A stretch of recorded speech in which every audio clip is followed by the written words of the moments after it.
जय श्री कृष्णा।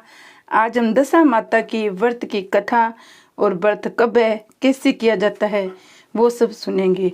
जय दशा माता की जय हो। हिंदू कैलेंडर के अनुसार चैत्र माह के कृष्ण पक्ष की 10वीं तिथि को ये व्रत किया जाता है।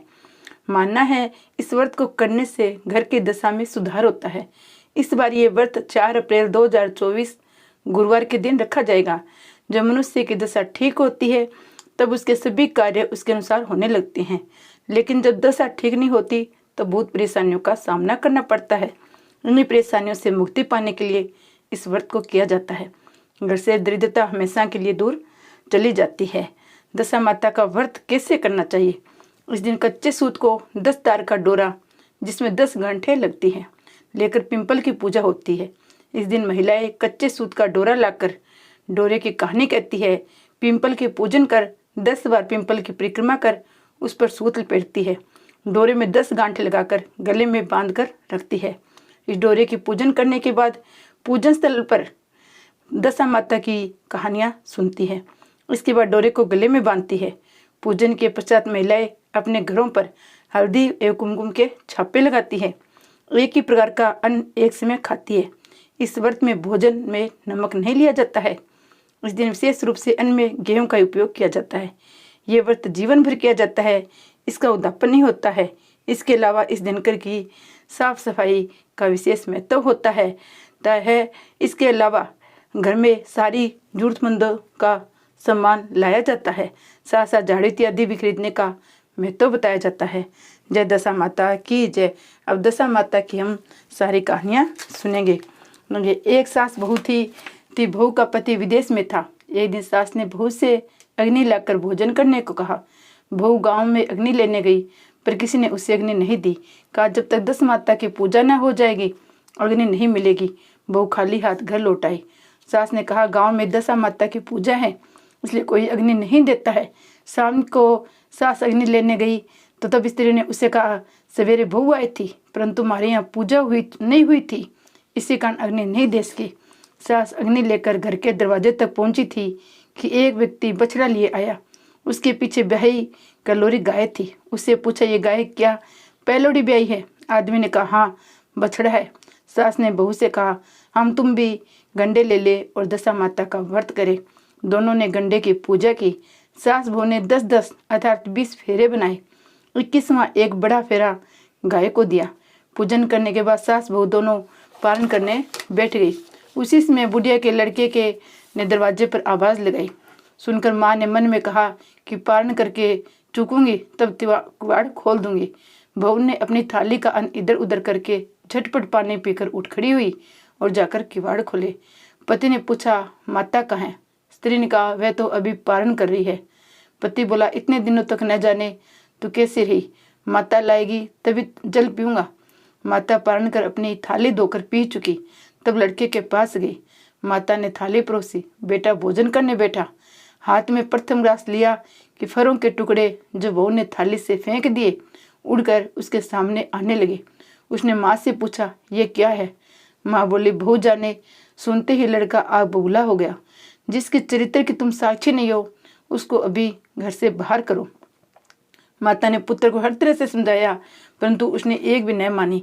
वह यही कहता रहा किसे निकालो, मैं तभी घर में रहूंगा। माँ ने सोचा बहू को थोड़ी देर के लिए बाहर कर देती हूँ, इतने में लड़के का गुस्सा शांत पड़ जाएगा। और उससे बहू ने कहा देरी के बाहर जाकर उसरे के नीचे खड़ी हो जा। तो बहू खड़ी हुई।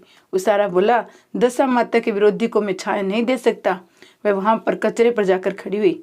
तब कचरा बोला इतना भार कूड़े का नहीं है जितना तेरा है, चल हट कर खड़ी हो। इसी तरह वह जहाँ भी जाती वहीं से हटाई जाती। वह अत्यंत दुखी होकर जंगल को भाग गई। जंगल में भूखी प्यासी फिरती फिरती वह एक अंधकूप में गिर पड़ी पर इससे चोट न आई। वह नीचे जाकर बैठ गई। उसी समय राजा नल शिकार खेलते खेलते वहां आ पहुंचे। उसके साथ में सब लोग भी छूट गए थे। वे प्यास के मारे भटकते हुए उसी कुएं पर आए जिसमें बहू गिरी हुई थी। राजा नल के भाई ने कुएं में लोटा डाला तो बहू ने उसे लोटे को पकड़ लिया। तब भाई ने राजा से कहा कि इस कुएं में तो किसी ने लोटा पकड़ रखा है। तब राजा ने कुएं के पास जाकर कहा भाई तू यदि पुरुष है तो मेरा धर्म का भाई है, यदि स्त्री है तो मेरी धर्म की बहन है। जो भी हो बोलो। स्त्री ने आवाज दी। राजा ने उसे कुएं के बाहर निकलवाकर हाथी पर बिठाकर अपनी राजधानी में ले आए। महाराजा को महलों की ओर आते देकर महारानी को खबर दी कि महाराज आ रहे हैं, एक रानी भी साथ ला रहे हैं। रानी बड़ी दुखी हुई। महाराज सामने आ पहुंचे तब रानी ने विनय की, महाराज मुझसे ऐसी क्या भला हुई जो आप मेरे रहते दूसरा विवाह करके लाए हो। इस पर नल ने हंसकर कहा, तुम्हारी सोच नहीं, मेरी बहन को लेकर आए। ये सुनते रानी का मुंह खिल उठा। राजा ने उसका नाम मुंह बोली बहन रखा। उसके लिए अलग अलग महल बनवा दिए। एक दिन राजा को एक घोड़ी ब्याई तो मुंह बोली बहन ने अपने दासियों से पूछा, घोड़ी पहलोड़ी ब्याई है या दूसरी तीसरी बार। उन्होंने जवाब दिया, ब्याई तो प्रथम ही है। तब उसने रानी से कहा, आओ भावज, हम और तुम दोनों 10 माता के डोरे ले। रानी ने पूछा, किसके डोरे, कैसे डोरे, सो मुझे समझाओ। तो वह बोली, 10 माता के व्रत का ये नियम है कि पहले पहले जब गाय का या घोड़ी का स्त्री का प्रसव सुने तब डोरा लेकर व्रत आरंभ करना चाहिए। 9 व्रत करने के बाद 10वें दिन उस डोरे का पूजन करके विसर्जन करी। इसी के साथ उसने के पारण के नियम बताए। तब रानी बोली, नंद ये व्रत कैसा है। नंद बोली, भाभी मुझे जो चाहे सो कह लो, परंतु व्रत के सामने कुछ मत कहो। मैं इसी व्रत के कारण मारी मारी फिरी और तुम्हारे देश में आई हूँ। ऐसा कहते हुए श्रद्धापूर्वक डोरा लिया। 9 दिन तक 9 व्रत किए, 9 कथाएं कही। 10वें दिन विधिवत पूजन किया, गोला फरा बनाए। शाम को पारण करने बैठी। उसी समय उसके पति को कुछ अनायास प्रेरणा सी हुई। वह अपने माता से आज्ञा लेकर स्त्री का पता लगाने निकल पड़ा। घूमता फिरता राजा नल की राजधानी में अपनी स्त्री का पता लगाने लगा। एक कुएं पर उसने औरतों को बातें करते हुए सुना।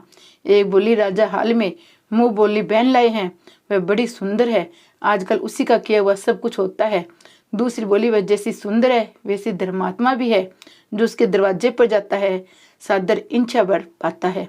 तीसरी बोली, वह तो सब ठीक है, परंतु अब तक पता भी न चला कि वह है कौन। बातें सुनकर वह साधु भेष बनाकर राजा नल की मुंह बोली बहन के महल के द्वार पर जा पहुंचा और आवाज लगाई तो प्रबंधकर्ता उसे भिक्षा देने लगे। उसने भिक्षा लेने से इनकार कर दिया। जब भिक्षा देने वाली खुद आकर भिक्षा देगी तब मैं भिक्षा लूंगा। तो लोगों ने उससे जाकर कहा, इसी समय वह 10 माता का व्रत पारण कर रही है, तब तक ठहरे रहो। वह चुपचाप बैठा रहा। पारण कर लेने के बाद वह मुट्ठी में मोती भरकर लाई, परंतु पति को पहचान कर मुस्कुराती हुई लौट गई। दोनों ने एक दूसरे को पहचान लिया था। रानी ने नंद को मुस्कुराते हुए देखकर पूछा, आज इस परदेसी को देखकर हंसी हो, इसका क्या कारण है। उसने उत्तर दिया, वह तो हमारे घरवाले हैं। रानी ने राजा से कहा, तुम्हारी मुंह बोली बहन के घरवाले आए हैं। राजा ने कहा, उनसे कह दिया जाए कि घर जाकर वहां से अपनी हैसियत से आए, तब मैं बहन की विदाई करूंगा। वह वापस चला गया। उसने माता से कहा, तुम्हारी बहू राजा नल के यहाँ उसकी बहन होकर रहती है, नियम धर्म से दिन बिताती है। तब माता ने आज्ञा दी, तुम उसे ले आओ। वह डोली कहार आदि के साथ फिर से राजा नल के नगर में आया। राजा ने संबंधी को हैसियत से उसका स्वागत किया। कुछ दिन मेहमानी कर रखकर विधि पूर्वक बहन की विदाई की। जब वह महल से बाहर निकलकर चलने लगी तब महल में भी उसके पीछे पीछे चलने लगे। रानी बोली, नंद जी तुम चलो और मेरा महल भी ले चलो। जग लौटकर पीछे की ओर देखती जाओ। उसने देखा राजा का संपूर्ण राशि वैभव लुप्त हो गया है। वह स्त्री तो अपने पति के साथ जाकर आनंद से रहने लगी, परंतु राजा नल का यह हाल हो गया कि वे दोनों कमली कथरी ओढ़े फिरने लगे। तब राजा नल बोले, रानी जा राजा क्या वहाँ दशा नहीं रह जाता, इसलिए यहाँ से जाना ही उचित है। रानी पतिव्रता थी। राजा रानी दोनों महल से निकल चल दिए। चलते चलते गांव के पास पहुंचे। वहाँ बेर के वृक्षों से अच्छे अच्छे बेर लगे थे। राजा रानी दोनों भूखे थे। वे बेर बीनने लगे, परंतु बेर लोहे के होते जाते थे। इस तरह राजा और रानी जो वस्तु हाथ छूते वही कंकड़ पत्थर इत्यादि होता। राजा रानी आगे बढ़े। रास्ते में उन्हें एक बनिया मिला। उसने राजा नल को पहचान कर राजा रानी को आटा दिया। वे आटा लेकर एक नदी के किनारे गए। वहाँ रानी भोजन बनाने लगी। राजा स्नान करने गया। रानी ने रोटियां सेक कर रखी। जब राजा आए तो भोजन करने बैठे तब रोटियां ईंट हो गई। राजा रानी वहां से चलकर अपने मुंह बोली बहन के यहाँ गए। बहन ने सुना उसके भाई भौजाई आए हैं। उसने पूछा कैसे आए हैं, तो सुना लटके चिथड़े आए हैं। कैसे आए हैं ये सुनकर उसने बड़ी लज्जा आई। उसने एक कुम्हार के यहाँ ठहरा दिया। शाम को थाल सजाकर बहन खुद बाबज से मिलने गई। उसने सामने थाल रखा तो बाबज ने कहा, इस थाल में तो कुछ भी हो कुम्हार के चक्के नीचे रख दो और चले जाओ। वह थाल का सामान चक्के के नीचे रखकर चली गई। थोड़ी देर में राजा ने रानी से पूछा, बहन आई थी? राजा ने कहा, आई तो थी पर कुछ लाई थी, मैंने इस चक्के के नीचे रखवा दिया है। राजा ने देखा कंकड़ पत्थर के सिवा कुछ भी नहीं था। राजा समझ गया ये सब कुदशा है। वे चलकर अपने मित्र के घर गए। मित्र ने सुना उनके मित्र नल आए हैं तो उसने पूछा, कैसे आए हैं? लोगों ने कहा, कमरी ओढ़े कथरी बिछावे मांग मांग कर खाना खावे ऐसे आए हैं। मित्र ने दुखी होकर कहा, कोई हानि नहीं, जैसे आए हैं आखिर मित्र हैं, उनको महलों में ले आओ। मित्र ने बड़े आदर भाव से उनका स्वागत किया, भोजन कराया, एक कमरे में उनके सोने के लिए पलंग बिछवा दिया। उसी कमरे में खूंटी पर 9 लखा हार टंगा हुआ था। आधी रात के समय राजा सो गए थे। रानी ने देखा हार वाली खूंटी के पास में दीवार में एक मोर का चित्र बना हुआ है। वह हार को धीरे धीरे निगल आए। रानी ने राजा को जगाकर ये दृश्य दिखाया। तब राजा ने कहा, यहाँ से भी चुपचाप भाग चढ़ना चाहिए, नहीं तो सवेरे चोरी का कलंक लगेगा। राजा रानी दोनों रात को उठकर भाग चले और अन्य राजा की राजधानी में पहुंच गए। वहां सदाम व्रत किया जाता था। राजा रानी भी गए। उसी समय सदाम व्रत बंद हो चुका था। वहां के अधिकारियों ने कहा, वे लोग न जाने कहां से अभागे आए हैं, मुट्ठी मुट्ठी चने दे दो। इस प्रकार अनादर व कुवच्चे सहित दान लेना अस्वीकार करते हुए राजा रानी बोले, ऐसी कंजूसी तो सदाम व्रत देने का नाम क्यों करते हैं? इस पर दानाध्यक्ष ने कहा, राजा को कंजूस कहते हो, इनका हवालात में बंद कर दो। इस तरह राजा रानी दोनों को कोठरी में बंद कर दिया गया। जिस कोठरी में राजा रानी कैद थे उसी के सामने में आम रास्ता था। एक मैत्रानी राजा की गुड़साल को पार हो उसी रास्ते से निकला करती थी। एक दिन वह बहुत देर से निकली। तब रानी ने उससे पूछा, आज तुमने इतनी देर कहाँ लगाई? वह बोली, आज राजा की घोड़ी पहली बार ब्याई है। रानी ने पूछा, क्या बछेरा हुआ या बछेरी? उसने जवाब दिया, बछेरा हुआ है, अच्छी साहित्य में हुआ है।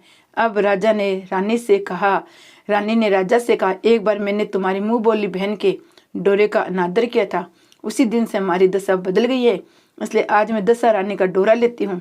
राजा ने कहा, यहाँ पूजा की सामग्री कहाँ से आएगी? रानी ने कहा, वही दशा रानी सब कुछ करेगी। तब 9 तार की पाग व 1 तार को अपने आंचल का लेकर रानी ने डोरा बनाया। उसी समय से व्रत ठान लिया। थोड़ी देर में राजा खुद घोड़ी का बछेरा देखने के लिए उसी रास्ते से निकला। राजा ने नल दमयंती को कोठरी में देखकर पूछा, ये लोग कौन है? किस अपराध के कारण यहाँ बंद है? पहरेदारों ने कहा, ये लोग भिक्षा लेने आए थे और आपको गालियां देते थे, इस कारण दोनों लोगों को कैद में कर दिया गया है। राजा ने कहा, यह तो इनका कोई अपराध नहीं है, इनको संतुष्ट करना चाहिए, इनको भी कैद से बाहर निकाल दो। राजा की आज्ञा अनुसार उसी समय नल दमयंती दोनों कोठरी से बाहर निकल गए। राजा उनके पाँव में पद्म और माथे में चंद्रमा का चिन्ह देखकर पहचान गया कि ये राजा नल और दमयंती है। तब उसने विनीत भाव से क्षमा प्रार्थना की। उन्हें हाथी पर बिठाकर अपने महल में ले गए। कुछ दिनों बाद राजा नल पूरे सज कर अपनी राजधानी की ओर चले। पहले वे अपने मित्र के वहां गए। मित्र ने कहा, राजा नल के आने की खबर सुनकर पूछा, मित्र कैसे आए हैं? लोगों ने कहा, अब की बार बड़े ठाट बाट से आए हैं। मित्र ने कहा, अच्छी बात है, आने दो, आखिर मित्र है। राजा रानी दोनों मित्र के महलों में गए। उन्होंने उनका स्वागत करके उसी स्थान में फिर से उनका ठहरा दिया जहाँ वे पहले ठहरे थे। आधी रात के समय राजा सो रहे थे। रानी पैर दबा रही थी। तब उसने देखा मोर का चित्र जो हार निगला था उसे उगला है। रानी ने राजा को जगाकर दिखाया। राजा ने भी अपने मित्र को बुलाकर वह चरित्र दिखाया। तब मित्र बोला, मैंने न तुमको चोरी लगाई थी न अब लगाता हूँ, ये सब कुदशा का कारण था। आप निश्चय रखिए, मेरे मन में कोई मेल नहीं है। मित्र के यहाँ से चलकर राजा मुँह बोली बहन के यहाँ गए। उसने जब सुना राजा भैया आए हैं तब पूछा, कैसे आए हैं? लोगों ने कहा, जैसे राजाओं को आना चाहिए वैसे आए हैं। उसने कहा, उनको मेरे महल में आने दो। तब राजा नल का हाथी बहन के महल की ओर बढ़ा। तब रानी बोली, आप बहन के घर जाइए, मैं तो उसी कुमार के घर जाकर रहूंगी जिसके यहाँ पहले उतरी थी। राजा ने कहा, जिसके कारण इतने दुख उठाए तुम उसी से फिर झगड़ा मोल लेती हो। रानी न मानी, वह कुमार की यहाँ ठहरी। राजा बहन के घर गए। शाम को नंद भावज के लिए थाल लगा कर लाई, भावज के सामने रख दिया। तब भावज सोने चांदी के गहने उतार उतार कर रखने लगी। कहने लगी, खाओ रे मेरे सोने चांदी के गहनों, खाओ, हम नंगे भूखे क्या खाएंगे? ये देखकर नंद बोली, मुझसे तो जो कुछ हो सका सो तब भी लाई थी, वही अब भी लाई हूँ। सचमुच चक्का उठाकर देखे तो उसके नीचे मणिमणिका का ढेर लगा हुआ था। रानी देखकर स्तब्ध रह गई। वह बोली, नंद तुम्हारा कोई दोष नहीं है, ये सब मेरी कुदशा का ही कारण था। रानी ने नंद को लाया हुआ सब सामान व कुछ अपने तरफ से भी दे दिया, परंतु पूजा का न्योता न दिया। वहां से आगे चले, नदी के तट पर पहुंचे तो वहां पड़ाव पड़ गया। राजा का रसोड़ा जताया गया। जब भोजन तैयार हो जाए, राजा भोजन करने बैठे। उसी समय वे रोटियां जो ईंटें हो गई थी फिर से रोटियां हो गई। तब राजा ने पूछा, ये सब क्या कौतुक है? रानी बोली, ये वही रोटियां हैं जो उस दिन अपने काम में न आई थी। मैं यदि आपसे कहती कि रोटियां ईंट हो गई तो आप न मानते। अब वहां से सेना सहित राजा व रानी आगे बढ़े। जब राजा नल की फौज अपनी राजधानी के पास पहुंची तब सबको अपने राजा को पहचान कर बड़ा आनंद हुआ। वे उन्हें महलों में ले चले। राजा रानी ने महलों में प्रवेश करके तुरंत ही दशा माता की पूजा का प्रबंध किया। सौभाग्यवती स्त्रियों को आमंत्रित किया। भोग के लिए सब तरह से पकवान बनाए गए। आटे की बंटी हुई 10 बत्तियां, 10 गुड़ की शक्कर या गुंजिया और 10-10 अठाईवां स्वागिनों के अंचलों में डाली गई। स्वागिनों को श्रृंगार आदि करके दशा रानी की पूजा आरंभ हुई। कलश स्थापित कर होकर दिया जलाया गया। लो बत्ती ही न जली। तब पंडितों ने विचार करके कहा, यदि कोई न्यूनता पाने वाला न्यूनते से रह गया तो स्मरण किया जाए, उसके आ जाने पर दीपक जल जाएगा। रानी ने कहा, मैंने तो सभी को न्यूनता दिलवा दिया है, सिर मुंह बोली बहन को न्यूनता नहीं दिया है। राजा ने दूतगामी रथ भेजकर मुंह बोली बहन को बुलवा लिया। स्वागिनों को भोजन कराकर विदा किया। उसी समय राजा ने राज में हुक्म जारी किया, अब से मेरी प्रजा के लोग दशा माता का व्रत करेंगे। भगवती दशा माता ने राजा नल के कष्ट दूर किए, वैसे सबके दिन सुधरना। जय दशा माता की जय। ऐसी दूसरी कहानी भी है। एक राजा के 2 रानियां थी। बड़े रानी को कोई संतान नहीं थी, किंतु छोटी रानी के पुत्र था। राजा छोटी रानी और उसके पुत्र को बहुत प्यार करते थे। ये देखकर बड़ी रानी को ईर्ष्या होती थी। वह राजकुमार के प्राणों की प्यासी हो गई। बड़ी माँ ने उसके गले में काला सांप डाला। वह लड़का दशा रानी का दिया हुआ था, तो दशा रानी की कृपा से लड़के गले में पड़ा हुआ सांप अपने आप ही सरक कर भाग गया। उसे विष के लड्डू दिए। जो ही खाने लगा तो ही दशा रानी ने किसी दासी के वेश में प्रकट होकर लड्डू छीन लिए। बड़ी रानी ने उसे पकड़कर गहरे कुएं में डाल दिया। दशा माता ने उसे बीच में ही रोक लिया। जो दोपहर का समय हुआ, कुंवर कहीं दिखाई नहीं दिया। तब राजा रानी को बड़ी चिंता हुई। जहां तहां लोग उसकी तलाश करने लगे। राजा रानी पुत्र शोक में रहने लगे। तब दशा माता एक भिखारी के वेश में राजकुमार को एक वस्त्र के यहाँ छुपाए हुए भिक्षा के लिए राजद्वार पर आई। तब सिपाहियों ने दुत्कार कर कहा कि यहाँ तो राजा का कुमार खो गया है, तुम भिक्षा की पड़ी है, चल हट यहाँ से। तब दशा माता बोली, भाइयों, पुण्य का प्रभाव बड़ा होता है। यह कहकर वह देहरी के भीतर पैर रखने लगी। उसी समय दशा माता ने एक वस्त्र में से बालक का पैर उगाड़ दिया। सिपाहियों ने समझा कि भी कुंवर इसके हाथ में है, इसे जाने दो और कुंवर को भीतर छोड़ाने दो। उधर से बाहर आने लगेगी तब पकड़कर बिठा लेंगे। दशा माता कुंवर को लिए हुए भीतर चली गई। उसने राजकुमार को चौक में छोड़ दिया। वहां से वापस होकर चल दी, परंतु रानी ने उसे देख लिया। उसने डटकर कहा, तू कौन है? तूने 3 दिन से मेरे लड़के को छिपा कर कहाँ रखा? तूने ऐसा क्यों किया? दशा माता उसी क्षण ठहर गई। उसने कहा, रानी, मैं तुम्हारे पुत्र को चुराने छिपाने वाली नहीं हूँ। मैं तेरी आराध्य देवी दशा माता हूँ। तुझे सचेत करने आई हूँ कि तेरी सोच तुझसे ईर्ष्या करती है। वही तेरे पुत्र को मारना चाहती है। अपने पुत्र को कभी उसके पास न जाने दो। सारा हाल कह सुनाया। माता बोली, मैं तुमको चेतावनी देने आई हूँ। तब रानी भगवती ने के पैरों पर गिरकर रानी पड़ गई। उसने विनीत भाव से प्रार्थना की, जैसे आपने मेरे पुत्र की रक्षा की, वैसे मेरे सुख सौभाग्य की रक्षा करना। मेरे ही आप देव रहिए। मुझसे जो सेवा पूजा बनेगी सो मैं करूँगी। तब दशा माता ने कहा, मैं किसी के घर में नहीं रहती। जो श्रद्धा पूर्वक मेरा स्मरण करता है उसी के हृदय में रहती हूँ। मैंने तुझे साक्षात दर्शन दिए। इसके उपलक्ष्य में तुम स्वागिनों को नोंद कर उनके यथाविधि आकर सत्कार कर भोजन करके अपने नगर में राज्य में ढिंढोरा पिटवा दो। सभी लोग मेरा डोरा लिया करे, व्रत किया करे। यह कहकर दशा माता अंतर्ध्यान हो गई। रानी ने शहर भर की सौभाग्यवती स्त्रियों को निमंत्रण देकर बुलाया। उपटन से लेकर सिरोभूषण श्रृंगार तक उनकी विधा विधि सेवा शुश्रूषा करके गहने आदि देकर आंचल से भरे और भोजन कराकर विदा किया। शहर और राज्य में ढिंढोरा पिटवा दिया। अब आप सब लोग दशा माता का डोरा लिया करो। जय दस माता की जय। कहानी अधूरी है तो पूरी करियो, पूरी है तो बयान चढ़ाइयो। नगर बसेरो सेन करूँ सेन पाओ ताते मांडी लापसी देसी मारी माए मान देसी मावसी देसी माने द्वारका गुनाथ। जय दस माता की जय हो।